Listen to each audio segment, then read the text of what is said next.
MTI GMs, what's up, everybody? Hope you're having a good week. Everybody's doing well. Hopefully, doing this a little bit different tonight. I'm in my car, so no, Steph did not throw me out. I'm not homeless. I'm sitting at the Milford Ice Pavilion until 10:25. I've just got a little bit of hockey tonight, and I got some mood lighting for you here. I think that's a little too dark. Maybe for some of you, though, maybe you prefer it like this, so you don't have to see me. But we'll keep it like this for now. So let's do a Week 5 recap of everything that was in the MTI this week. And there was a lot this week. There really was. We had a team coming in, a couple teams coming in who hadn't won a game.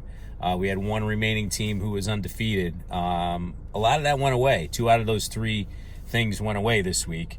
Let's start with the Bills Mafia. Let's give this team its due. They get their first win this week. Good for you, Greg.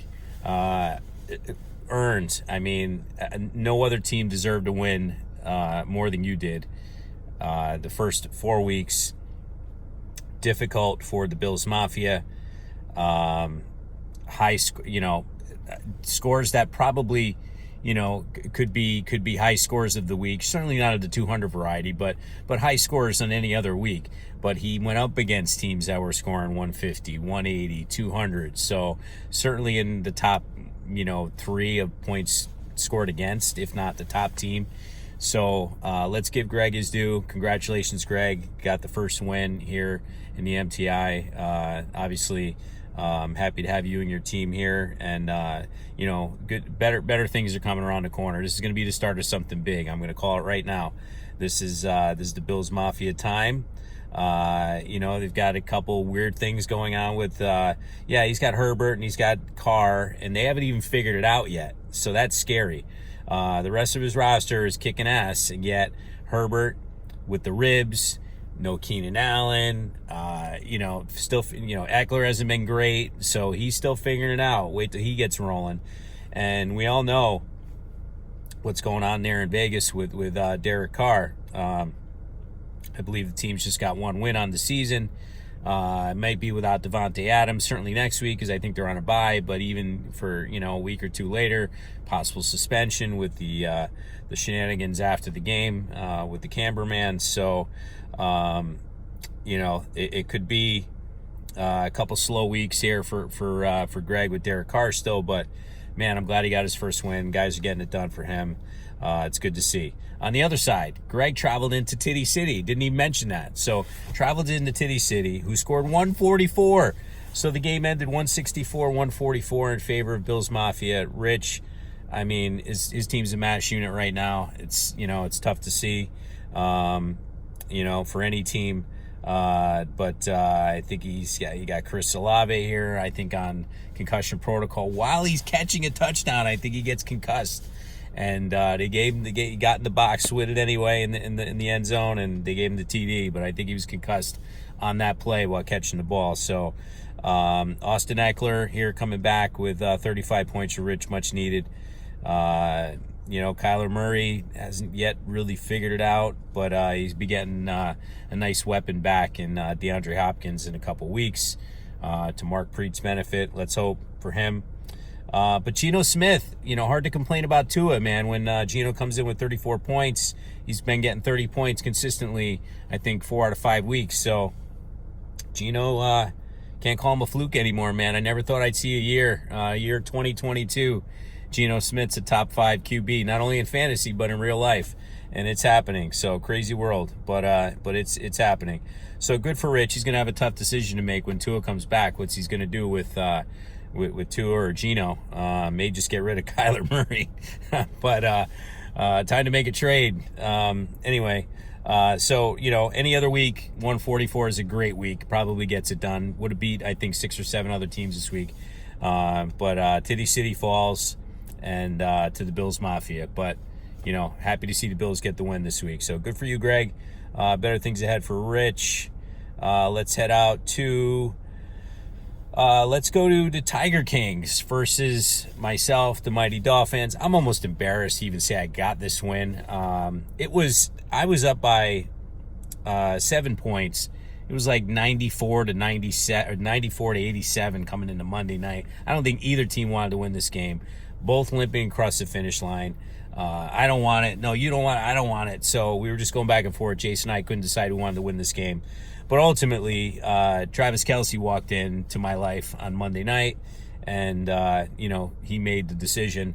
Although, I've seen some crazy things in fantasy football in 25 years doing this, and it'd be hard pressed for me to remember a team going through more injuries in a singular week or season than the Tiger Kings and the Mitchells at this point. We replaced Trey Lance with Garoppolo. Then it was Connor was out for a little while. Then it was George Kittle out. Darren Waller this Monday. Jason and I are coming in. I'm only up by 7.5 points. It's Waller versus Kelce. Anything can happen. It's fantasy football. But what I didn't expect to happen was Waller to not even have a catch. 5 minutes into the game or so, he gets a hamstring, never comes back in the game. The rest is history. It's crazy.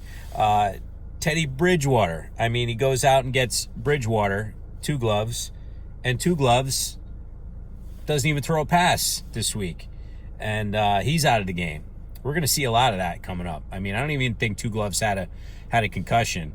They got an eye in the sky now. NFL, PA, and the NFL came to this agreement around concussion protocol. It's going to be, more stringent than it never has before. So we're going to see a lot of guys getting pulled out of games, even possibly, making it through the concussion questions and evaluation, but then yet saying, we're just going to keep you out. So there's going to be a lot of that stuff going on, but it bit Jason this week with 2 gloves.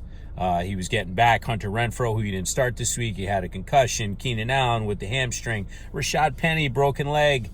It just goes on and on, So poor Jason. The guy's putting in a lineup every week. He's active on the waiver wire. Keep it up, Jason. Appreciate you being in the league.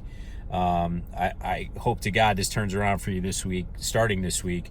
I've already played you, so I'm all right with that. So, but seriously, I hope it turns around for you. You certainly deserve it.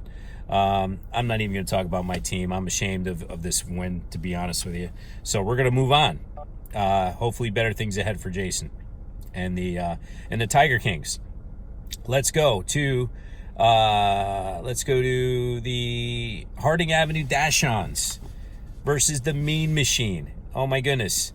So this game went down to Monday night. Rick Johnson appeared to be in control. All right. John had Devontae Adams going, but was Devontae Adams going to score 28 points or to give John the win? Probably not. You knew it was going to be a high-scoring game, but I just, I don't know. I didn't think it was going to be to the level of a, 32.5 for Devontae Adams to send John Condit to the win, 115.5 Mean Machine, 111 for the Dash-Ons. That propels the Mean Machine to 4-1 with myself and now Mark Preet, who was the lone undefeated team, but we'll talk about that game in a minute. The 3 of us are now 4-1. John is the winner of 3 in a row. He's on a 3-game winning streak. Rick Johnson is going in the opposite direction, loser of 2 games in a row. Oh boy, Rick. A lot of these guys I would pluck off of Rick Johnson's roster and say I want them. Like I'll put them right in my roster, especially at the start of the season. But they're just not getting it done this season for Rick. He's got a few guys obviously on the IR. The biggest is JT, Dalton Schultz. I think may have been a keeper for Rick this season. He's got a little knee injury. It's just, the vibes aren't good here with Rick off of his big win 2 weeks ago over Anthony with Njoku and that whole miracle. Things have taken a turn for the worse here for the Dash-On. So let's hope he gets things back and gets them turned around in time to challenge for a playoff spot here. But in the meantime, I think I play Rick this week. So if you want to hold off on that for 1 week, I'll be okay with that. Me Machine, all right. I know I teased John about the auto draft, and that was unfortunate. But let's face it, Matt Ryan and Jared Goff came back to earth this week. These are the guys we know them to be. A combined almost 90 points last week in week 4. This week, what we expect.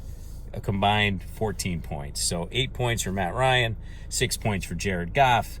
These two can't play on the road for shit. It's evident. It plays out again last week. Although John still comes home with the victory by 4 points over Rick Johnson. Good for John.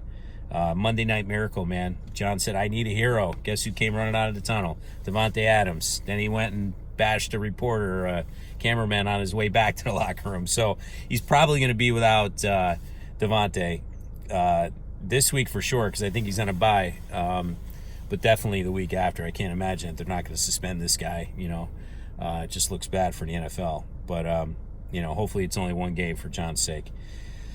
Anyway, let's move on to Breaking Bad and the Super Troopers. My goodness, we got two teams here that typically put up some serious points. The Super Troopers struggled to get to a century mark this week. In fact, they didn't. 97.5 for the Super Troopers and Brian, whereas the Breaking Bad squad, 152.5.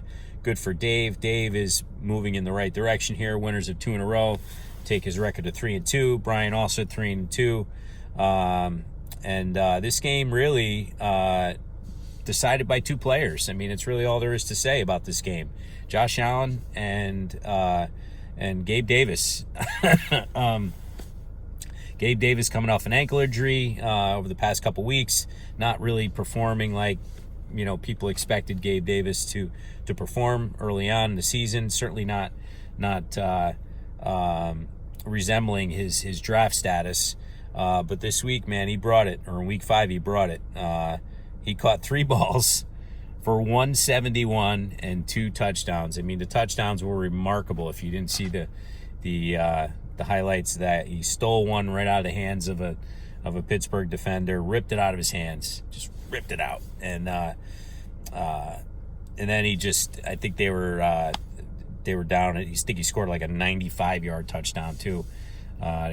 Bills were backed up from the kickoff all the way on inside the 10 or the 5, and I just threw a pass right up the seam, right up the middle, and Gabe did the rest. So good for Dave. He paired him up. I mean, that's all he needed. He got 90 points from those 2 guys. Basically, he was on his way. He just needed a couple other contributions. He was going to beat a team that could not score over the century mark this week. Russell Wilson, I don't know, man. Lots of stuff going on with Russ. Broncos are locked into him for the next 3 or 4 years. But it's going to be tough for him to repay that investment. Dumped a bunch of draft picks, what have you, but he's been craptastic so far. But yeah, so again, this matchup just came down to those 2 players, Allen and Davis. Moving on here, let's head to the Exiles, 165, Hot Balls, 141. The Exiles with the top score this week at 165. Finally pointed in the right direction. They came into this game at 1-3. The Exiles now 2-3, winners of 1. And you got the Hot Balls who going in the opposite direction, losers of 2 in a row at 2-3. 141 though, man, that gets it done a lot of weeks for Connor, for any team in this league. So it's tough. It's like his dad going through this week, Richie with his 140 points. So. It's tough, but the Exiles needed to win. I mean, they really needed it, and they got it this week, so good for him. Evens him up with Connor at 2-3. Stafford, Josh Jacobs. I mean, another, if you had to pick the top, 5, 6 players or so in the league this year. That's surprising. Fantasy players. Josh Jacobs certainly on that list. Getting it done for Joe this week. Hot balls, again, Nick Chubb, the consistent guy every week, bringing it, Mr. Consistency. Even Metcalf, shocking without Russell Wilson. But hey, maybe that's the key. No Russell Wilson, off goes Metcalf and Lockett too. So good for Connor for future weeks. But this week, 140 wasn't enough to get it done. Good for you, Joe. Let's go to my goodness, the last and final game of the week. We've got Triple X coming in as the only undefeated team into week 5, 4-0, at the top of the Legends Conference, versus my team sucks ass, sucking ass. Now, I think it was my team sucks ass coming into this game. I think he was in he was in 11th place, I believe. And now he's propelled himself to 2 wins in a row. He's now at 2-3, going in the right direction. I don't know if the league is ready for it, but Anthony's certainly ready. I don't know if we're ready, but the league is ready, or he's ready. He's now at 2-3, 146, another good score, 126 over Triple X. And putting it together. What can you say? You knew it was eventually going to happen. These guys are going to start performing up to their capabilities, and he's getting the performances that he'd hoped for from some of these guys. Brady for sure.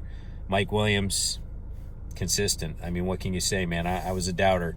I owned him a couple years, and he was in and out in terms of performance. But without Keenan Allen there, he's getting it done. I don't know what will happen when Keenan Allen comes back, but nonetheless, for now, he's enjoying it. Mark Andrews for sure.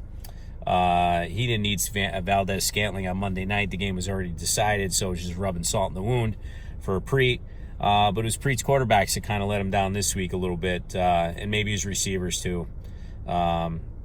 Yeah, I mean, actually, looking at the lineup, this is not typical Triple X by any means. So you got to figure this is an outlier. Mark will be back. These guys will be back for sure. So I'm not worried about it. Positive for Mark. Breece Hall, 28 points. Good to see him, paying off some of the pre-draft hype for him. But he's still getting some good production from the defense in Buffalo. Obviously Justin Jefferson, but the rest of the guys, subpar weeks. It happens. But still, 126, 127, 126.5. It's a great score. Teams are putting up high scores this year, so maybe the 130s aren't going to get it done anymore in this league. But anyway, Mark will be back. Like I said, it's an outlier. So that's it, guys. I'm going to give you, generally my video runs about 25 minutes, so I'm going to give you about 7 minutes back tonight. So, but great job with the ad drops. Great job putting the lineups in. I'm watching for the IR stuff, but you guys are getting the players out. Give you the friendly reminder. Call to get them out if you need to. I give you that 1 week grace period, as you know. So if you've got a guy that, let's say, was out last week, really out, O next to his name, you got him in your IR. This week he's questionable, looks like he could play. Don't worry about it. You still got a week to work with. So yeah, just remember that. What else? I think that's it. Waivers you guys are doing good with. All that stuff. Oh, total points, guys. Just remember, you're going up against these guys, head to head.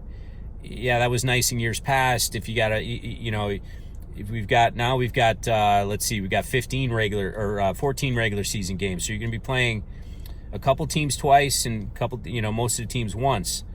You play a team once, they've got three buys, or a couple buys, and you've got a full team. You beat them head to head. It's not really a fair matchup. So I tried to eliminate that. I really feel like total points is a better overall indicator of a strength of a team over the course of a year or a full season. I really do believe that. And if the goal is to score the most points you possibly could score every week. What better indicator of a good team than total points? So that is our first tiebreaker, not head to head. So for instance, if you're challenging somebody for that 8th and final playoff spot and you've lost to them, you know, you had a couple guys on a bye, let's say, or you just had a really bad week, but the rest of the time you've been knocking it out of the park, you know, 130, 40, 50, you know, you got high points, you know, you're in the top, you know, 5 or so in terms of points scored. More importantly, you're ahead of the team you're battling for 8th place. You're going to end up getting that spot. So, and I think it's well deserved. We reward for high points, for high score, for high points for the season. So, you know, let's just stay with that theme and give the tiebreaker to the team, you know, that has the most points in a tiebreaker. So that'll be it, guys. Appreciate it. Keep doing what you're doing. Appreciate you being in the league, and have a great rest of the week. Good luck this weekend. Take care.